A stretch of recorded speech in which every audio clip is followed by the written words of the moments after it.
К другим новостям. Меры по противодействию коррупции в различных сферах обсудили в Доме правительства на заседании комиссии. На совещании глава региона Олег Николаев отметил, цитирую, «Наша совместная деятельность в области предупреждения, выявления и пресечения преступлений коррупционной направленности имеет важное значение прежде всего в части исключения правонарушений в области использования бюджетных средств». Конец цитаты.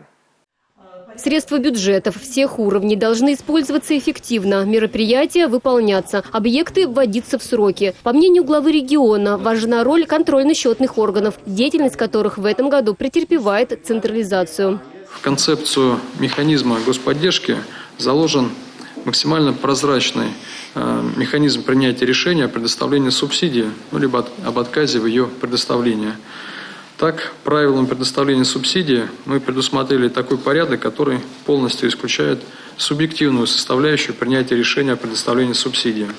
Тем временем результаты проверок говорят о том, что проводимая на системной основе работа приносит результаты. Уровень организации работы по противодействию коррупции в органах местного самоуправления в республике в целом возрос. Но нарушения все же есть. Всего прокурорами в текущем году выявлено более 2000 нарушений требований антикоррупционного законодательства в деятельности органов местного самоуправления.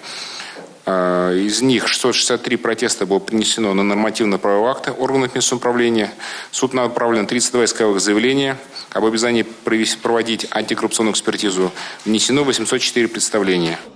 Руководитель региона призвал ускориться в процессах централизации выполнения дорожных работ на местной сети, в кратчайшие сроки создать должный строительный контроль, обеспечить это лабораторным сопровождением. Олег Николаев дал задачу региональным Минстрою и Минтрансу совместно с антимонопольной службой предусмотреть меры по включению в реестр недобросовестных подрядчиков тех, кто в этом году нарушал правила. Ольга Алексеева, Бахтияр Велиев, Республика.